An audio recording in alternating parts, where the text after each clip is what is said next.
Shalom and good day all, this is Tehillim29 back again, and welcome to the Sinister Sons Corp. And I must admit, it's really nice being able to read through these, and it looks like the story will be continuing back in the Green Lantern series, which is connected to Jeremy Adams, after this particular issue, so I don't know what's in store for us. So moving into first things first, and that is the area of the covers. Do these covers in any way, shape or form connect to something that is happening inside with the story? In some essence, no for the first one, but yes for the second one. But I do like both covers, as we still get to see the character of Major Tom, which the character has not returned yet, but I'm wondering if the character will return in later stories, because he seems to be like one of the only characters that we've been introduced to in the story that managed to keep these characters with a bit of a level head of sorts. So for the first cover on the left hand side, which is the main cover, a 7.5 out of 10, and one on the right hand side, an 8 out of 10. Now I'll be using the variant cover, but I want to point out something once again. The Detective Comics laziness in regards to what they're doing with the covers. This is the variant cover. Oh, let's look inside. Cheap and lazy.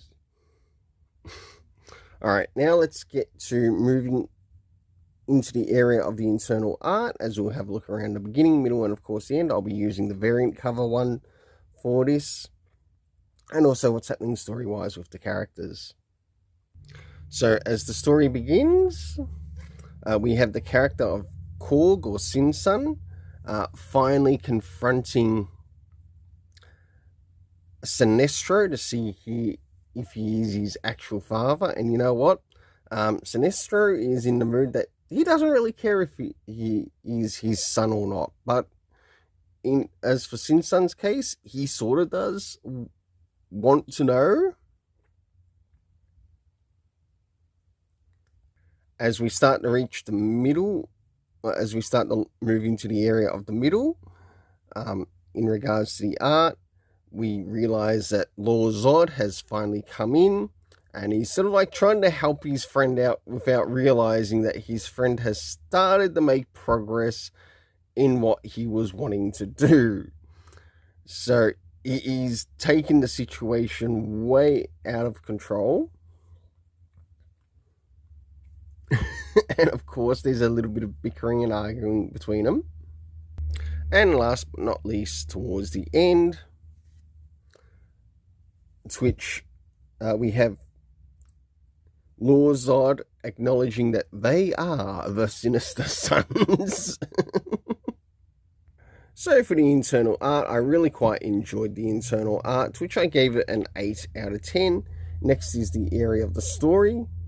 So first things first, do we get any comic book references in this particular issue? No, we don't, but we have had some in some of the previous issues, so I'm not too worried about it. Next is the area of time, to which it wasn't addressed here. Next is the location, to which a lot of this is taking place on New Corrigan, and the home planet of Sinestro. Next is the cast of characters, to which we have Lord Zod, Sin-Sun Korg, and the key character of Sinestro. It's a bit of a bummer that we didn't get to see the character of Drew Zod return in this, but that might be something that could be planned in some of the upcoming chapters in relation to this story, of what Peter J. Tomasi has planned for the Sinister Sons, especially with the stories returning back to the Green Lantern. It'll be interesting to see how it goes about. But for the overall story rating, it is a little bit sad to see this as like the first issue, or the first volume of the series end off like this. So hopefully when we move into the next set of stories, we'll finally get a reunion between Druzod and Lorzod. That's something that I'd be hoping for. For the overall story rating, I give it a 7.5 out of 10. And where I probably would have given it an 8, the 7.5 is that it loses half a point because we don't know what's happening in relation between Lorzod and Druzod. Will they actually reunite? Oh, there was no hints that they would presently reunite at this moment. So we'll see you again at the Sinister Sons Corp.